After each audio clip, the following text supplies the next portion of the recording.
Welcome to Daily Overdose. How much time do you spend every day working on your dream? In the last 90 days, how many books have you read? In the last year, what new skill or knowledge have you acquired? What kind of investment have you made in you? You don't want it badder than you want to party. You don't want it as much as you want to be cool. Most of you don't want success as much as you want to sleep. Some of you love sleep more than you love success. And I'm here to tell you today, if you're going to be successful, you got to be willing to give up sleep. There is no shortcut. There is no hack. There's no sweatless solution. You're gonna have to work. There is always weakness to work on. Always. A lot of them. Why would we allow ourselves to make easy excuses? Why would you allow that? Are you going to make today count? Because that's all you can control. And that's all that matters. It doesn't matter where you start, guys. It doesn't matter what talents you're born with. It's about where you finish. And this race isn't over. It's not over. You could still come in first in the marathon. But you gotta start today. You gotta start now. You have everything you have. Everything you need is inside you. But I realize that doesn't mean just because you don't think you're good enough doesn't mean you can't be good. Doesn't mean you can't be great. Doesn't mean you can't carry on. But it's not going to always be like this. Your condition is not your conclusion. Nothing is impossible. So you have to decide before you leave, what's that first thing that's been impossible for you? I want you to attack it and overcome it. Because if you run from the adversity that you're going through today, you'll forever be at that level in which you're going through for the rest of your life. One day you'll look back on your life and appreciate the struggle and have nothing but gratitude for everything that happened along the way. And you come to recognize that in return, you're given the chance to earn the greatest edge of all, and one that can never be taken away. You have enough right now to change your life. You have enough right now to flip this world upside down.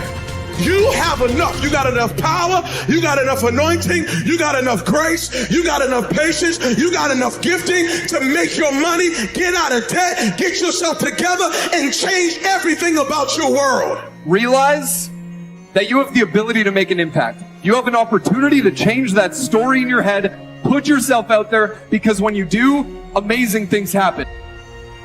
The essence of life is growth. The essence of life is growth, to do the best you can. And here's what's interesting. Humans are the only life form that will do less than they possibly can.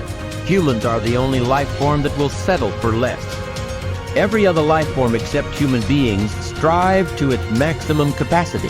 How tall will a tree grow? Approximately as tall as it possibly can. You never heard of a tree growing half as high as it could.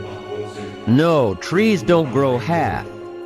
Trees send their roots down as deep as possible, stretch their limbs up as high as possible, produce every leaf possible and every fruit possible. As a matter of fact, you never heard of a human physically growing half. We keep growing until we're done. Now that's a part of life we can't control. It's genetically coded. And that's probably why we keep growing till we're done. Because we can't control that part. It's the rest of our growing that we control. The growing of our minds, the expansion of our minds, that we can control. And that's what tends to get away from us. All life forms inherently strive to their max except human beings. Now, why wouldn't human beings strive to their maximum possibility? Here's why. Because we've been given the dignity of choice. It makes us different than alligators and trees and birds. The dignity of choice makes us different than all other life forms. And here's the choice: to become part of what we could be, enough to get by, or to become all that we can be. My best advice for you is to choose the all. Earn all you can, make all the friends you can, read as many books as you can, develop as many skills as you can, see as much as possible, do as much as possible, make as much fortune as possible. Give as much of it away as possible. The max. There's no life like it. I'm telling you, once I got on track, I've never looked back. Pick up the challenge. Go for it. Take the best of the two easies. Take the route of it's easy to get ahead. It's easy to do all you can. It's easy to succeed.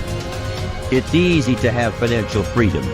The more you do, the more you get. See, if you're playing it safe, you're not going to win. If you're playing it safe, like that old saying, you know, you were taught when you're a little girl, better to be safe than sorry. Well, that's a bunch of crap. It's not better to be safe than sorry. It's by trying things that you figure out how far you can go. You got to get outside the box. Like it's reported, Edison tried 3,000 ways before he built the incandescent light. He said he didn't fail 3,000 times. He said there was 3,000 different steps to building a light bulb. Well, there's different steps to get to where you're going. And I really do treat winning and losing exactly the same. I do not let it upset me. Do you think that's a big part of why you're so successful? Well, it's part of why I enjoy it. Mm-hmm. Yeah, I think it is, because I'll try anything. Like if I'm into an idea, the idea of losing never enters my mind. See, I have worked with giants. I had the good fortune of working with Sir Edmund Hillary. He was the first man to stand on top of the world. And I worked with him on 3 different occasions. And the only difference in Ed Hillary and Bob Proctor is in his size. Now, he's gone now, but he was a big man. When he shook hands with me, his hand wrapped right around mine. I felt like a dwarf, you know. And talking to him, like it never entered his mind he wouldn't get to the top of the mountain. But he failed in 1951. He failed in 1952. It wasn't until 1953 that he got to the top of the mountain. You know, people had died for centuries trying to do that. But he said, I knew if I could see it in here, I could hold it out here. Stella Mann wrote that in a book. You can see it in your head, you can hold it in your hand. And that's right. And if you're not prepared to lose, you're never going to win, because you're always playing it safe. And there's no reward in that. Dare to go forward. Winston Churchill once said, courage is rightly considered the foremost of the virtues, because upon it all others depend. Courage is the chief distinguishing characteristic of the true leader. It is almost always visible in the leader's words and actions. It is absolutely indispensable for success, happiness, and the ability to motivate other people to be the best they can be. Follow through on your vision. In a way, it is easy to develop a big vision for yourself and for the person you want to be. It is easy to commit yourself to living with complete integrity. But it requires incredible courage to follow through on your vision and on your commitments. You see, as soon as you set a high goal or standard for yourself, you will run into all kinds of difficulties and setbacks. Refuse to compromise. You will be surrounded by temptations to compromise your values and your vision. You will feel an almost irresistible urge to get along by going along. Your desire to earn the respect and cooperation of others can easily lead to the abandonment of your principles. And here is where courage comes in. Stick to your principles. Courage combined with integrity is the foundation of character. The first form of courage is your ability to stick to your principles, to stand for what you believe in and to refuse to budge unless you feel right about the alternative. Courage is also the ability to step out in faith, to launch out into the unknown, and then to face the inevitable doubt and uncertainty that accompany every new venture. Avoid the comfort zone. Most people are seduced by the lure of the comfort zone. This can be likened to going out of a warm house on a cold, windy morning. The average person, when he feels the storm swirling outside his comfort zone, rushes back inside where it's nice and warm. But not the true leader. The true leader has the courage to step away from the familiar and comfortable and to face the unknown with no guarantees of success. It is this ability to boldly go where no man has gone before that distinguishes you as a leader from the average person. This is the example that you must set if you are to rise above the average. How much time do you spend every day working on your dream? In the last 90 days, how many books have you read? In the last year, what new skill or knowledge have you acquired? What kind of investment have you made in you? You don't want it badder than you want to party. You don't want it as much as you want to be cool. Most of you don't want success as much as you want to sleep. Some of you love sleep more than you love success. And I'm here to tell you today, if you're going to be successful, you've got to be willing to give up sleep. Every day. This isn't a part-time gig. This isn't punch the clock and go home for the day. You don't get weekends off. No. Here, there's no such thing as a weekend. This is an everyday gig. Every day is a Monday. You're either committed or you aren't. You're either willing to do everything it takes, whatever that might be, or you aren't. You either are willing to go through hell and high water and fire and brimstone to get to your goals, or you aren't. This is the time for you to go into warrior mode. The dreams that you have are not going to fall into your lap. We all want that. We all want the easy route. We all want it to happen fast. But the truth is that you've got to be willing to fight for what you want. And sometimes the person that you have to check is yourself. It doesn't matter what you don't have now because you can go get it. But it starts today. It starts with a commitment. It starts with a principle. It starts with the discipline. It starts with effort. It starts with energy. It starts with an idea that you're going to make today count. Develop yourself, weaponize yourself, teach yourself to be so good at something that is necessary to serve in the area of your dream that now you're never even thinking about your comfort zone. Whatever you resist persists, but if you ask the right question, not why is this happening, but what is this here to teach me? What is this here to teach me?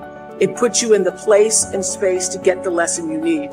The things that you went through getting there give you the tenacity to stay there. The fight is your friend. To work on yourself daily. Work on the way you look at the world around you. Look at solutions rather than focusing on all the problems. Don't listen to its lies about what might happen if you try that new thing, and just try it. You do this and you are constantly getting stronger than that enemy within. And I may make a mistake, but I own it radically, emphatically. I don't play the blame game. If I was wrong, I claim it and I move forward. The starting point of goal setting is for you to realize that you have virtually unlimited potential to be, have, or do anything you really want in life if you simply want it badly enough and are willing to work long enough and hard enough to achieve it. The second part of goal setting is for you to accept complete responsibility for your life and for everything that happens to you with no blaming and no excuses. With these two concepts clearly in mind, that you have unlimited potential and that you are completely responsible, you are now ready to move to the next step, which is to begin designing your ideal future. You are responsible for financial strategy, for deciding exactly how much of your services you want to sell, how much you want to earn, how rapidly you want to earn your income year by year, how much you want to save and invest, and how much you want to be worth when you retire. These numbers are entirely up to you. You are responsible. You are responsible for your people's strategy and your relationships, both at home and at work. One piece of advice I give my students is to choose your boss with care. Your choice of a boss is going to have a major impact on how much you earn, how fast you get ahead, and how happy you will be at your job. By the same token, your choice of a mate and friends will have as much or more to do with your success and happiness than any other decisions you make. If you are not happy with any of your current choices, it is up to you to begin taking steps to improve or change them. Finally, as president, you are in complete charge of personal research and development, personal training and learning. It is up to you to determine the talents, skills, abilities, and core competencies you will need to earn the kind of money you want to earn in the months and years ahead. It is then your responsibility to make the investment and take the time to learn and develop these skills. No one is going to do it for you. The unavoidable truth is that no one really cares as much as you do. From this point forward, see and think about yourself as the master of your own fate. See yourself as completely in charge of your own life. See yourself as the president of your own personal services corporation. See yourself as a powerful person, completely self-determined and self-directed. Refuse to whine and complain about things that happened in the past, which cannot be changed. Instead, orient yourself toward the future and think of what you want and where you are going. Above all, think about your goals. The very act of thinking about your goals makes you positive and purposeful again. And if you decide today to go for the apple instead of the Hershey bar, I'm telling you, you have begun the process of turning your life around. And if you keep up that process, not only with your health habits, but with your money habits and with your communication habits, with your sales habits, management habits, and every other habit that you've got, if you'll start that process, eliminate the errors and replace it with disciplines practiced, I'm telling you, you can start this process of life change immediately. After today, you don't ever have to be the same again. Only by choice. You don't have to walk out of here the same as you walked in today. Only by choice. You can start a whole new process. And you say, well, Mr. Owen, is it that simple? Yes, it's that simple. Where else would you start but with an apple? You don't have to start with something staggering, and everybody has it within their power. What was so happy for me to find out at age 25, Mr. Shove said, Mr. Owen, you don't have to change countries. But you do have to change philosophy. And if you'll change philosophy, not country, you can turn around your income, you can turn around your bank account, you can turn around your skills, you can become capable, powerful, sophisticated, healthy, influential, all the other equities that you could possibly want out of your life, using the only stuff there is and not trying to change any of this stuff. Appreciate all of this stuff with all of its ups and downs, with all of its mystery of why it works and sometimes it doesn't work. Don't challenge this. You don't have to ask for another planet. You don't have to ask for another country. Just ask for another book. Ask for another seminar. Ask for another idea. And you can start this whole process of personal life change. You want to stand out from everyone else. You want to do something more than other people think is possible. You literally want to stand outside the norm. And if that's the case for you, then understand that, as Albert Einstein said, only one who devotes himself to a cause with his whole strength and soul can be a true master. For this reason, mastery demands all of a person.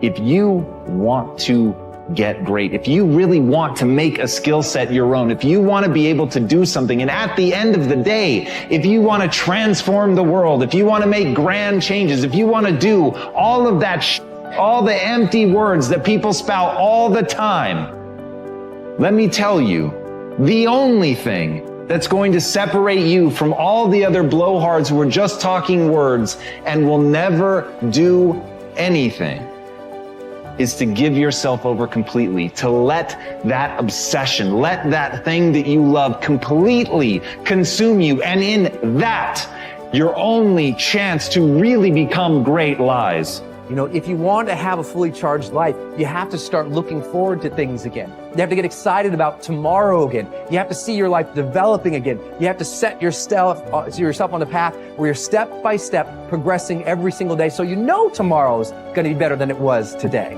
That you know tomorrow you're going to become more of who you know you can become. That you know tomorrow by your simple choices, by your simple sets of disciplines and habits, that you're going to evolve into your highest self. And that is the path of the charged life. This constant engagement with the best within us, of pushing ourselves, but with that purpose and that progress of hoping to become our highest selves. And when you live in that place and you sense that every single day, that's the magic. That's what life should feel like. That's what I think we all deserve. And maybe we ought to start aiming and challenging ourselves just a little bit more to get there.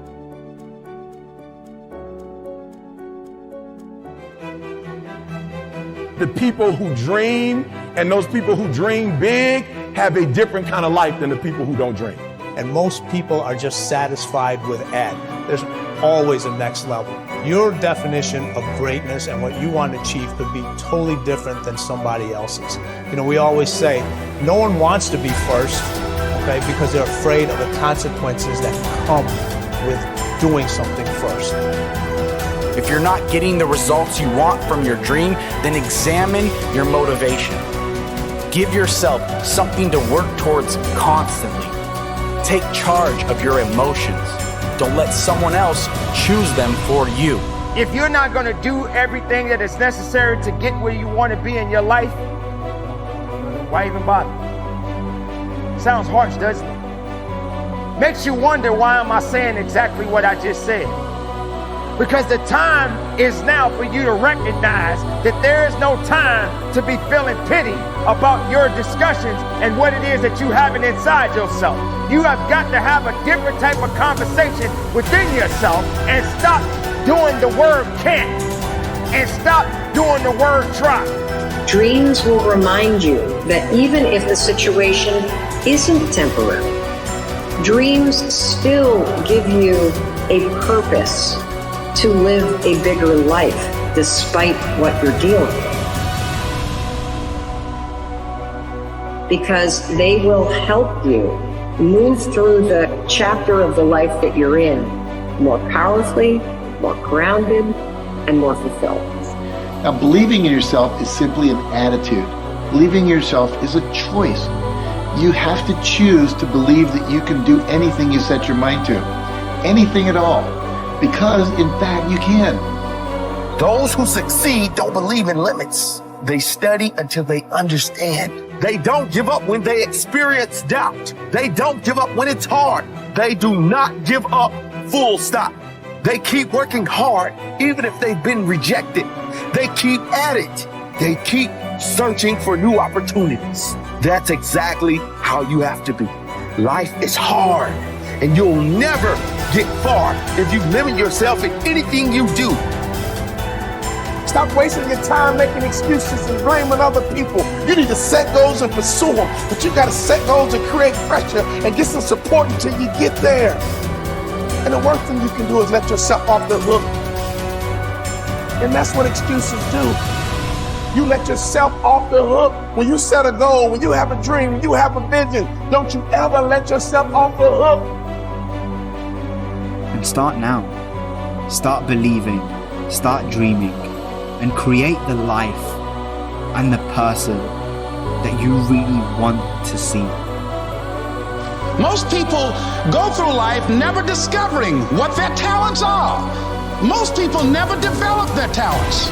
They have skills and abilities, but if you don't nurture them, if you don't develop them, they will never serve you. Your gifts can take you many places if you develop your gifts. Most of us don't like to do those things that come easy to us. I've always loved to talk to people. I decided, taking this advice, to develop my skills as a speaker. And my gift has developed and it's taken me many places. You have something that you brought to the universe.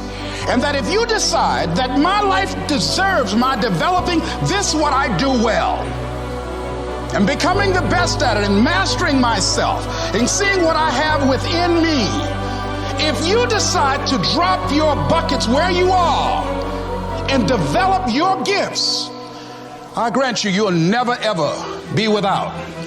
I grant you that your gifts will take you places that will literally amaze you.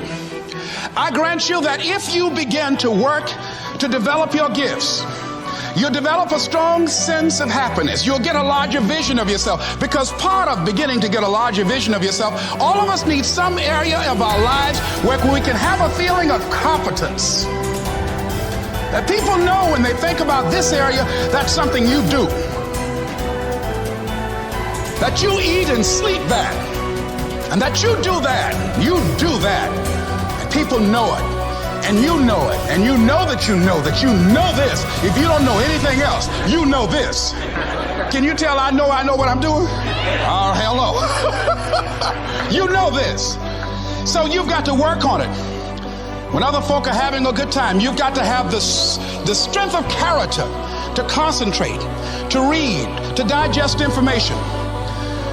If you decide in any particular area that you're concerned about, to make a conscious, deliberate, determined effort to read one book a month in that area, in 5 years, you'll be among the top 5% experts in the world. I read a minimum of 2 books a week. The average American reads only 1 book a year. If you decide that area that you love, that you are going to master that particular area, in this era of accelerated change, overwhelming complexity, and tremendous competition, as you begin to develop and expand your skills and your talents and your vision of yourself, you will always be in control of your destiny. It is in the nature of things that some people will be more successful and happier than others. Some people will make more money, have better lives, enjoy greater fulfillment and satisfaction, have happier relationships, and contribute more to their communities. Others will not. The most important single quality that you can develop in a time of rapid change is the quality of flexibility. The opposite of flexible thinking is fixed or mechanical thinking.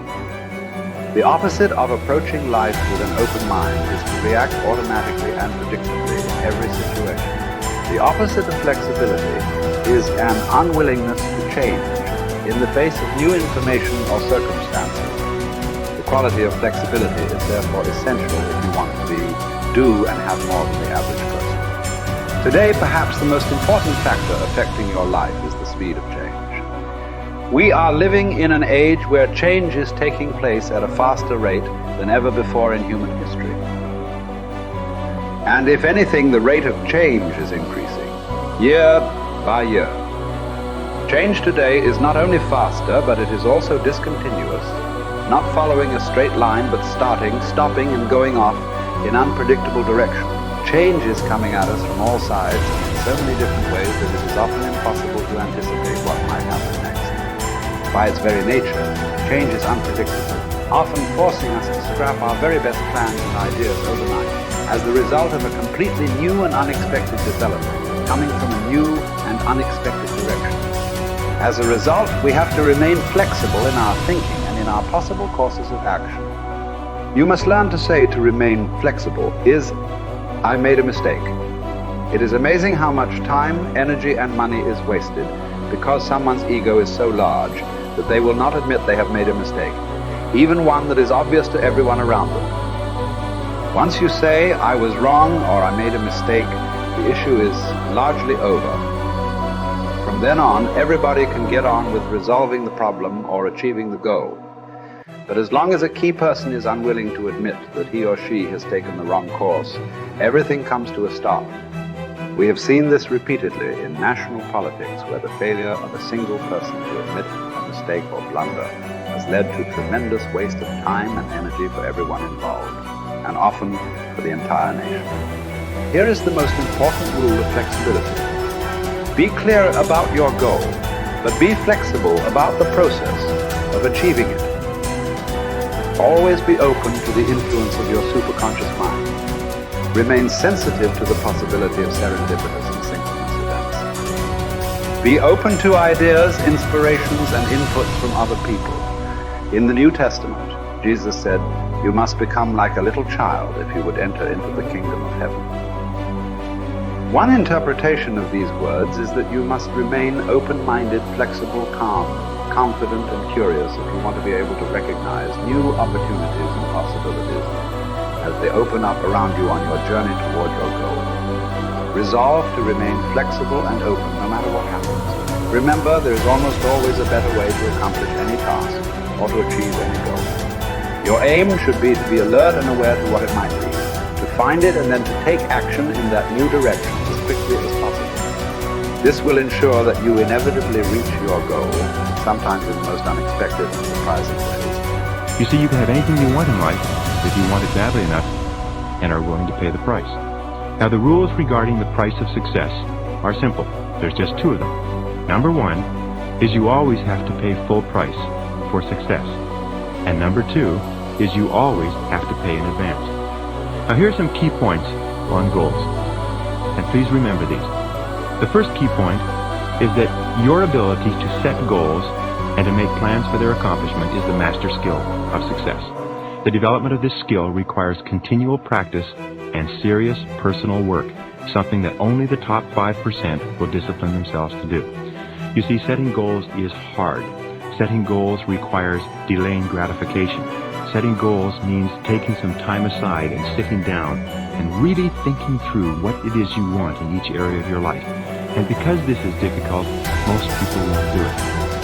Number 2, your goals must be congruent with your basic values.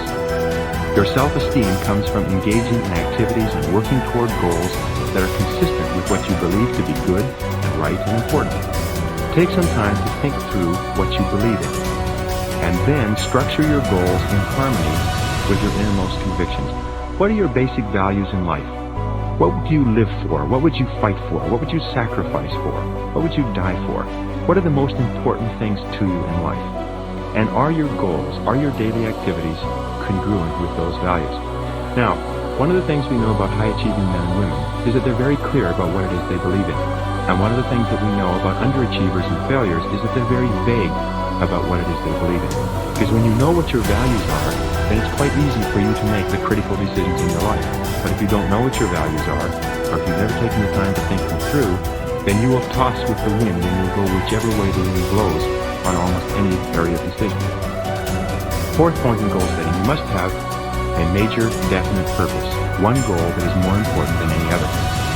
You can have many different goals, but you must have one goal which is number one. And many people ask me this question. They say, fine, well, can I have two major definite purposes? And the answer to that is no. There's a line in the Bible that says, a double-minded man is unstable in all his ways. And what it means is if you try to do two things at once, or you have two goals with equal priority, you will end up doing neither, and doing neither of them very well. The way you choose your major definite purpose is once you've listed all your goals, you ask yourself, which is the one goal, the accomplishment of which would move me more rapidly toward the accomplishment of all my other goals than anyone on this list?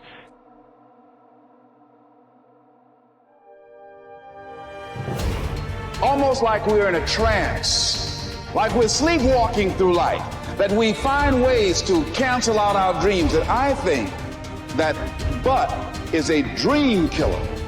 That a lot of things that we want to do, a lot of places we would like to go, a lot of things we would like to experience, and we just stop at but. When I was 17, I read a quote that went something like, if you live each day as if it was your last, someday you'll most certainly be right. It made an impression on me, and since then, for the past 33 years, I've looked in the mirror every morning and asked myself, if today were the last day of my life, would I want to do what I am about to do today? And whenever the answer has been no for too many days in a row, I know I need to change something. Betray your destiny and see how long it takes you to be drowning in a storm. It'll happen immediately, and of course it will, because what's calling you to be your best is exactly the thing that's pushing you forward to manifest yourself most fully in the world. It's what you need. You run away from that, the boat's going to start to rock very, very quickly. Well, what does that mean? Well, what else would come out of chaos? You know, if you fall apart and then you put yourself back together, what is it that comes back out? Well, at least you're in better shape than you were before, you know, and then maybe you do that 20 times in your life, or 50 times, and you do it voluntarily. Your purpose is easy to you. Your purpose comes natural for you. Your purpose brings you energy. Your purpose brings you life. It's okay not to have a grand dream. It's okay not to be able to do that yet. It is very okay not to be extraordinary. You don't need that to love yourself. But what you do need is purpose. What you do need is to take that time to define what is it that you're trying to do with your life? Why do you matter? What is it that you're going to be able to bring to yourself and to the world? And it doesn't have to be big. It just has to be real. What would you like to do? What do you believe you've been destined to do? What talents, skills, giftings, and abilities do you possess to support your desire to do it? What are your motives for wanting to do it? Why? do you want to become what you are looking to become? What steps are you taking to become and to live the life, to make the dream a reality? Because this world needs your purpose. And so every day you got to give it up. Every day you got to give this world what you got. Every day you got to give everything you got to this world, because that defines your legacy. What are you going to leave behind? Let today be the start of your journey to success in a life built on your power, not anybody else's. Let yourself be your future, and let this start to define the legacy that you'll be proud to leave behind. I don't think you determine what your purpose is. I think you discover what your purpose is. There's a difference. Determining indicates deciding. And I don't think you decide. I think if you go about it the right way, you discover it. Like there's some people that should be painting all day. They're great artists. I think Michelangelo was obviously a great artist, a great sculptor. I mean, that was his purpose in his life. Well, I believe my purpose is doing what I'm doing. Your purpose is why you get out of bed in the morning. Do you know why you get up? Well, most people say, well, it's to go to work. Well, that'd be a good reason to stay in bed. You know, you say, well, everybody's doing it. That'd be another reason to stay in bed. If you're ever doing what everybody's doing, you're probably going in the wrong direction. Your purpose is your reason for living. It's easy to look at those people who have succeeded and assume that they just got lucky. But invariably, behind the facade of overnight success is an unwavering commitment and definiteness of purpose that makes successful people able to do whatever needs to be done in order to achieve their goal of financial prosperity. Whether your dream is to become a famous dancer or to become free of financial worries, you must set that goal as your definite major purpose and refuse to allow anything to pull you from that course. To reinforce the point, consider this. They who have no central purpose in their life fall an easy prey to petty worries, fears, troubles, and self-pitying, all of which lead, just as surely as deliberately planned sins, to failure, unhappiness, and loss. A man should conceive of a legitimate purpose in his heart and set out to accomplish it. He should make this purpose his supreme duty and should devote himself to its attainment, not allowing his thoughts to its attainment, not allowing his thoughts to wander away into ephemeral fancies, longings, and imagining. Erratic action toward your goal will produce an erratic result. Our card reminds us that willpower is but the unflinching purpose to carry a task you set for yourself to fulfillment. If I set for myself a task, be it ever so trifling, I shall see it through. How else shall I have confidence in myself to do important things? What is it that you most want to achieve? Whatever it is, decide your goal and remind yourself of it every day as soon as you wake up. Make everything you do lead to that outcome. Winners are people with definite purpose in life. Take action. Lack of decision-making skills is near the head of the major causes of failure. So if not knowing what your definite major purpose causes obvious challenges toward its attainment, then changing your mind every 5 minutes about the target comes a pretty close second. After all, how can the invisible forces of the infinite intelligence mobilize to convert emotionized thought into reality if you keep changing your mind? Procrastination, the opposite of decision. The opposite of decision is a common enemy which practically every man must conquer. Procrastination is motivated by shame. People put off tasks, either consciously or unconsciously, because they believe they will experience shame if they complete the task. Perhaps they feel their efforts won't be good enough, or that their position of authority could be questioned if their attempt is unsuccessful. It is therefore safer to procrastinate and blame external sources for lack of results than to try and have to admit failure. Procrastinators very often see themselves at the top of the mountain, but they don't want to learn how to climb. But what if it's not fence? Sitting, that's slowing you up, but inability to make decisions in the first place. It has been thought that those that make decisions quickly are working on some sort of sixth sense, and certainly. However, cognitive psychologist Gary Klein, with his studies into decision-making processes in life and their situations shows there is something less esoteric at play too. He concluded that far from being weighed down by knowledge, information, and memories, those with experience in a certain area were able to assess situations and mentally simulate their outcome faster than a novice could get a notebook out. Experience and understanding allow decision makers to recognize situations and quickly commit to a course of action based on that extensive knowledge bank. So building information, knowledge, and experience, often through failure, is an essential piece of the success puzzle. There is no more miserable human being than one in whom nothing is habitual but indecision. Take full responsibility for your life. Accept where you are and the responsibility that you're going to take yourself where you want to go. Someone said we have two primary choices in life. We can either accept conditions as they exist, or we can take the responsibility to change them. See, a lot of people want to exempt themselves from taking responsibility. All they want to do is talk about the problem. Every time you see them, they'll tell you their story over and over and over and over again. No. You want to take responsibility for your life. I got me here, I can get me out of this. And I'm getting out. I'm not going to be a volunteer victim. George Bernard Shaw said there are two kinds of people in life. You know, he said those that make things happen, those that watch things happen, and those that don't know what happened. And he said the people that get along in this life look around for the circumstances that they want, and if they can't find them, they make them. They create them. So part of beginning to get unstuck, you've got to decide that the behavior pattern that you have adopted doesn't work for you. You've got to change your strategies, and changing your strategy means reinventing your life. Recreating you, and you have the power to do that. You can decide that you're going to change, that you're not going to be a wimp. You can decide that I'm going to live each day as if it were my last. You have the power to make that decision. You can decide I'm going to work on myself and develop myself. I'm going to empower me. And all of these things that are happening to me right now, they're just temporary inconveniences. They're not stronger than I am. I'm in charge here.